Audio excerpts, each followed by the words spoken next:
Deux cas d'Omicron dans une ville voisine mettent Pékin en état d'alerte quelques semaines avant le début des Jeux Olympiques d'hiver. Un geste rare et courageux. Un habitant de Xi'an utilise son vrai nom dans une vidéo pour critiquer les mesures de confinement, affirmant que les autorités traitent les gens comme du bétail. Le régime chinois a nommé un nouveau commandant pour ses forces militaires à Hong Kong. Il s'agit d'un ancien responsable de la répression des minorités ethniques du Xinjiang. Bienvenue dans Regard sur la Chine, je suis Vladian Huitens. Pékin est en état d'alerte suite à l'apparition dans une ville voisine du premier foyer du variant Omicron. La ville côtière de Tianjin, dans le nord de la Chine, a commencé à tester ses 14 millions d'habitants dimanche. Les autorités ont en effet détecté 2 cas locaux du variant Omicron. La ville se trouve à environ 30 minutes de Pékin en train express et de nombreux citoyens travaillent et vivent dans les deux villes.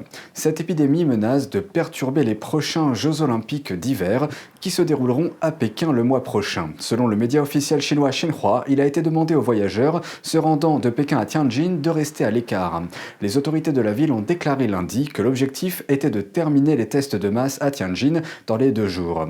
Ils disent que c'est pour, je cite, empêcher résolument la propagation du virus, en particulier à Pékin.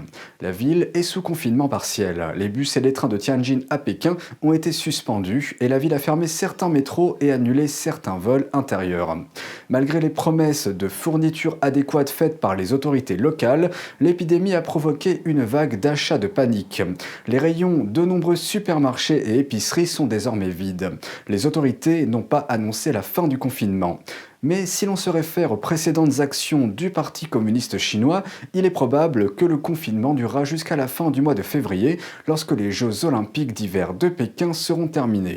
Les autorités municipales ont signalé 20 autres cas positifs dimanche. Cela porte le total à 40 à Tianjin. Mais comme le Parti communiste chinois a l'habitude de dissimuler et de sous-déclarer les cas de virus, nous ne pouvons pas vérifier ces chiffres de manière indépendante. L'origine de cette pandémie à Tianjin n'est pas encore claire, car les 2 premiers cas détectés n'auraient pas voyagé en dehors de la ville récemment et n'auraient pas eu de contact avec d'autres personnes testées positives. Mais le virus pourrait s'être propagé à Tianjin depuis un certain temps. Les autorités ont signalé des cas de virus dans une autre ville située à un peu moins de 500 km de là, en précisant qu'un étudiant universitaire de la ville d'Anyang, dans la province du Henan, a également été infecté par le variant Omicron. L'étudiant est revenu de Tianjin à Anyang fin décembre et on pense que c'est ainsi que le variant hautement contagieux s'est propagé. Cela signifierait qu'il y a au moins 2 semaines, l'étudiant avait attrapé le virus à Tianjin. Un acte rare et courageux pour un citoyen chinois. Un habitant de Xi'an a utilisé son vrai nom pour exprimer son vif mécontentement concernant les mesures de confinement strictes en vigueur dans la ville. Il affirme que les autorités traitent les gens comme du bétail. Dans une vidéo, l'homme dit s'appeler Yang Hai. Il explique que les autorités ont enroulé du fil de fer autour des entrées des bâtiments. Et les maisons des gens sont fermées par le ruban adhésif de la police. À cause de cela, les provisions ne peuvent pas être livrées. Il demande aux autorités si elles veulent que plus de 10 000 citoyens meurent.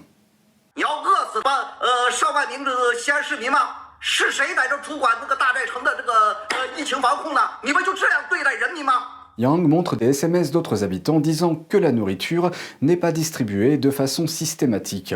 Il ajoute que ce type de mesures de prévention traite les gens comme du bétail.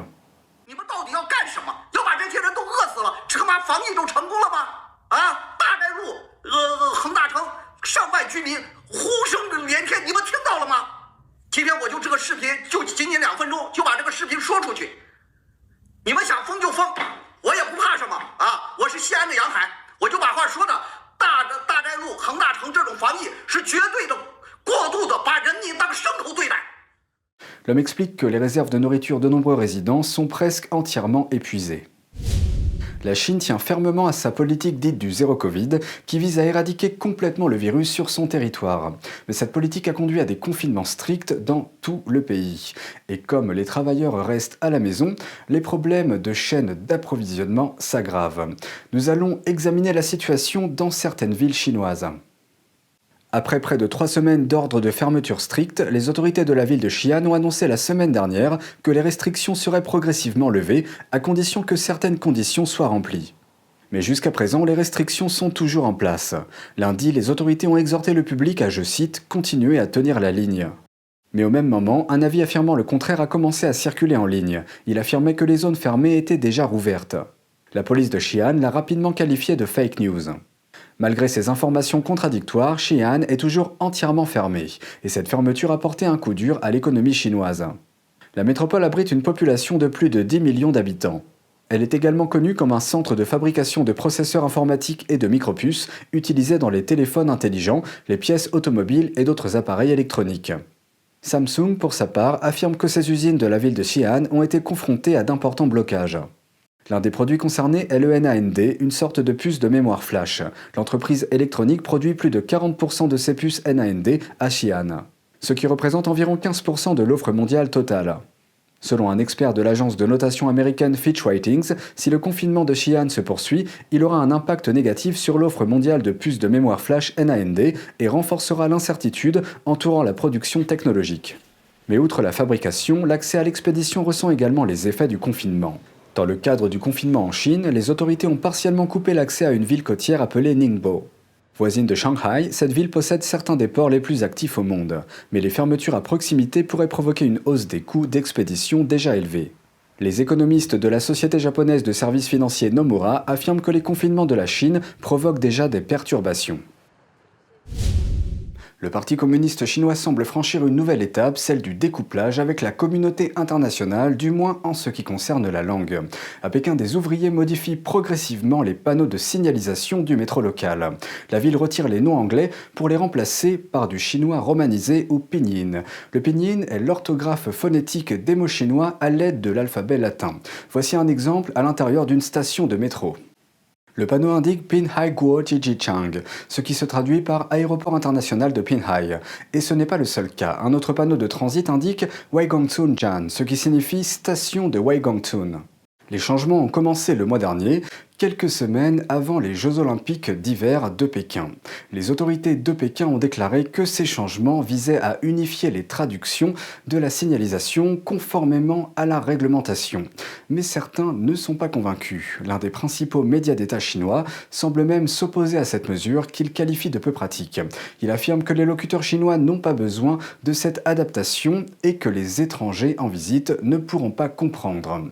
Nombreux sont ceux qui considèrent que cette mesure est appliquée dans le contexte des mesures prises par Pékin pour lutter contre la langue anglaise. Cette mesure s'inscrit dans le cadre de la guerre idéologique menée par le chef du Parti communiste Xi Jinping contre l'influence occidentale. Lorsqu'il est arrivé au pouvoir en 2013, le dirigeant communiste a promu une politique dite de confiance en soi culturelle, et la suppression de la langue anglaise en fait partie. Parmi les autres aspects, citons l'intensification de la surveillance des films et des publications en provenance de l'Occident. Maintenant, nous nous tournons vers Hong Kong. Pékin a nommé un nouveau commandant de la force militaire chinoise à Hong Kong. Le nouveau commandant, Peng Jingtang, était auparavant responsable de la force de police armée au Xinjiang. Les États-Unis affirment que Pékin a commis un génocide dans cette région. Le Xinjiang abrite 12 millions de Ouïghours, membres d'une minorité ethnique.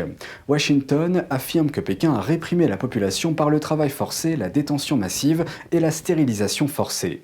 Peng aurait l'expérience de la répression de la population ouïghour du Xinjiang. Lorsqu'il y était, il a mis sur pied une force spéciale appelée Aigle des montagnes. En un an seulement, cette force a tiré le même nombre de balles que celles que toutes les autres forces de sécurité réunies ont tirées pendant 3 ans. Certains observateurs de la Chine pensent que la nomination de Peng est un signal de Pékin que le régime chinois ne tolérera aucune manifestation de masse à Hong Kong. Le régime chinois maintient une force militaire à Hong Kong depuis 1997. Ces troupes n'interviennent généralement pas dans les affaires locales et c'est la police de Hong Kong qui maintient l'ordre public. Mais si les autorités de Hong Kong ont besoin d'aide, elles ont la possibilité de demander à la force militaire de Pékin d'intervenir. Et c'est tout pour aujourd'hui, merci d'avoir suivi Regard sur la Chine, on se retrouve demain pour une nouvelle émission, prenez soin de vous et à bientôt.